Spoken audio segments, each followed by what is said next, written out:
Halo semuanya, perkenalkan nama saya Putri Wulandari, mahasiswa PJJ Komunikasi Universitas Timur Asia. Pada kesempatan kali ini, saya ingin mempresentasikan hasil analisa saya terhadap strategi pemasaran perusahaan Apple. Nah, pada kesempatan kali ini saya ingin menyampaikan hasil analisa saya guna untuk memenuhi ujian akhir semester mata kuliah Digital Marketing Komunikasi. Ya, tanpa berlama-lama lagi, mari kita mulai untuk presentasinya. Nah, pada kesempatan kali ini nih, kan kita semua udah tahu nih, untuk perusahaan Apple ya, itu udah common banget di kita, bahkan kita juga ada pakai beberapa produknya. Nah, untuk Apple ini sendiri bergerak di bidang gadget ya, teman-teman, mulai dari iPhone, MacBook atau yang jenis laptopnya, ada juga iPad yang berbentuk tablet, Apple Watch itu yang smartwatch-nya juga, dan juga ini ada AirPods untuk atau bisa kita bilang juga itu headset gitu ya untuk kita ngedengerin musik. Nah, untuk fitur lainnya nih yang support gadgetnya Apple itu mereka juga bikin layanan ada iCloud untuk penyimpanan, untuk entertainment ada Apple Music, Apple TV, dan untuk payment juga mereka ngebikin feature Apple Pay. Nah, ini juga nih digadang-gadang nanti mereka juga akan memperkuat lagi, memperluas. Mereka akan bikin AI yang mungkin setara nanti kayak ChatGPT atau Gemini atau Copilot gitu. Nah, selanjutnya yang pertama yang akan kita bahas adalah marketing communication current stage-nya. Nah, untuk perusahaan Apple ini seperti yang kita ketahui ya, dia itu visualnya punya ciri khas banget dengan logo yang ya buah apel yang ada gigitannya sedikit gitu. Nah, itu tuh udah beneran itu udah nempel banget di kita logonya. Terus untuk targetnya juga mereka ini nyasarnya itu ke arah Gen Z, milenial, atau ya yang ibarat katanya udah melek lah akan teknologi gitu ya, yang udah ngerti banget sama gadget. Untuk value-nya ya seperti yang kita tahu, kalau misalnya udah judulnya Apple tuh udah agak yang lumayan high class atau flagship gitu ya. Untuk tone-nya juga mereka nih bisa dibilang klasik, simple, tapi apa ya, nggak berisik gitu loh. Jadi udah keren banget. Mereka tuh benar-benar ngebangun brandingnya secara keren banget, jadi itu beneran nempel di sehari-harinya kita. Nah, terus untuk bagian kedua adalah customer journey atau AISAS. Nah, bagaimana si konsumen ini bergerak nih dari yang tadinya melihat sampai bisa membagikan pengalaman. Dari yang pertama attention. Nah, ini kan misalnya nih produk Apple-nya nih baru mau launching, kayak kemarin ada Apple ya, yang iPhone 17 Pro Max ya. Itu kan dari sebelum rilis barangnya belum ready aja, itu orang tuh dari pertama iklan udah langsung kepo gitu loh. Dari pas lihat iklannya aja mereka udah kepo, terus udah mulai searching sendiri. Untuk interestnya nih udah langsung kepo gitu kan, penasaran, nyari-nyari tahu speknya kayak apa. Terus langsung nih ketemu misalnya si kanalnya Gadget In, mereka langsung lihat tuh reviewnya, jadi bisa menentukan nih mau beli atau enggak, lanjut ke bagian bab actionnya ini. Terus setelah nanti mereka berhasil beli dan mereka suka, pasti nanti mereka ikutan nge-review atau ya at least mereka nge-share gitu kalau mereka udah ngedapetin barang ini. Jadi kuncinya itu adalah habis kita nge-search kan nih, habis kita nge-search, kita lihat reviewnya orang kan, kita akhirnya yakin. Terus setelah kita bisa beli, kita bisa nge-share dan lebih memperluas lagi jangkauan si brand ini. Gitu, teman-teman. Nah, terus yang selanjutnya adalah search and share, itu adalah peluang yang sangat besar.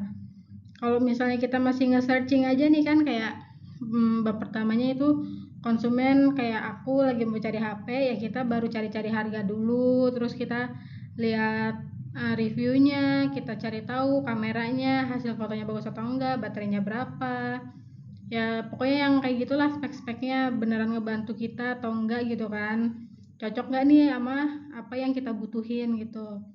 Terus setelah barangnya datang, setelah kita beli, kita puas, baru deh kita share pengalamannya, kita bikin konten unboxing, kita foto, kita review. Jadi kan itu mulai makin tersebar lagi dan nanti akan lebih menaikkan engagement dari si brand ini lagi gitu. Terus yang ketiga adalah untuk perusahaan Apple ini sebenarnya dia itu di Red Ocean atau Blue Ocean sih. Nah, kalau misalnya di Red Ocean, setahu aku ya, kalau Red Ocean ini kan di antara beberapa produk nih, kita tuh jualannya sama gitu, kayak nggak ada ciri khasnya sama sekali gitu kan. Kalau misalnya kayak ya namanya gadget kan emang banyak ya, kayak Samsung, terus Realme, Xiaomi, ya banyak lah brand-brandnya, kita juga tahu sendiri gitu kan. Jadi, nah daripada kita cuma jualan dari modelan menangin harga, kamera, performa. Nah, untuk si Apple ini dia lebih fokus ke aspek lainnya. Jadi mereka tuh kayak kayak ngebangun ekosistemnya, experience-nya, lifestyle-nya. Kan kayak kita tahu sendiri ya. Bahkan sekarang produk Apple ini agak dibikin sebagai ajang kalau bisa dibilang menentukan kesuksesan juga ya.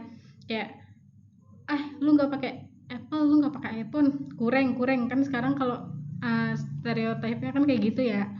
Jadi si Apple ini malah dia udah lebih next step lagi nih daripada perusahaan-perusahaan lainnya gitu.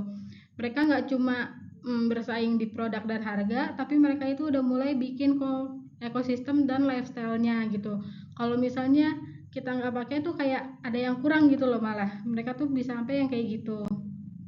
Nah, ini yang tadi aku maksudkan Blue Ocean. Jadi kayak produk Apple tuh udah common banget lah di keseharian kita gitu kan. Mulai dari HP-nya, laptopnya, tablet, sampai smartwatch, sampai headset pun pakai brandnya itu gitu loh. Jadi benar-benar udah masuk lifestyle banget gitu kan.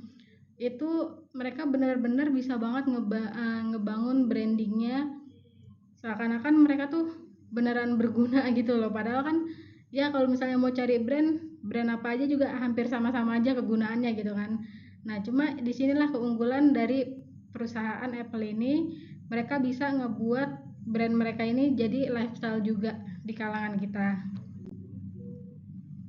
Nah, yang keempat atau yang selanjutnya ini adalah strategi digital marketing yang solutif ya, yang aku lihat-lihat ya.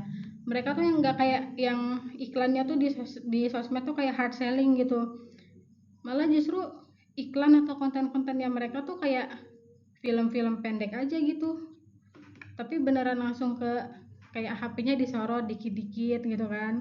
Malah mereka itu lebih fokusnya kayak uh, langsung nunjukin hasil kameranya kayak apa, terus udah deh biarin ekosistem yang kerja buat mereka gitu. Jadi ya dari ekosistemnya atau dari lifestyle-nya itu tadi bisa ngebangun si awareness dan akhirnya orang-orang juga ikut menggunakan si brand ini gitu. Nah, ini tadi nih ada campaign idenya juga.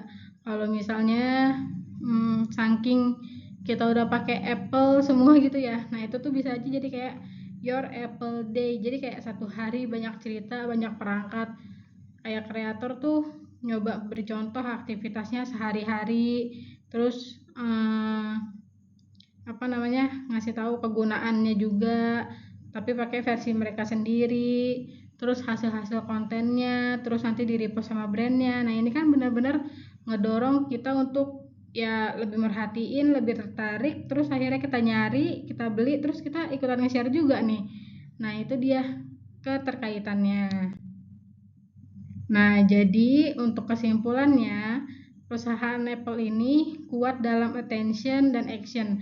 Jadi ini dari mulai barangnya belum ada, ibaratnya baru bridgingnya aja nih, orang tuh udah kepengen beli sampai-sampai PO gitu loh. Kayak kita belum tahu nih barangnya kayak apa, tapi kita udah beneran tertarik itu gitu kan. Terus dalam pencarian nih atau dalam fase search ini ngebantu kita juga untuk percaya sebelum beli. Ya, ini udah pasti banget ya, karena kan kita juga butuh compare untuk spek-speknya juga gitu kan. Terus nah yang selanjutnya adalah dengan kita membagikan experience kita juga, jadi itu kita juga bisa ikut menjadi salah satu media gitu buat ngebesarin atau ngebangun awareness dari perusahaan si Apple ini gitu kan. Kayak ya dari circle terdekat kita aja gitu kan, lu pakai HP apa? Oh gue pakai iPhone ini nih, pakai IP ini.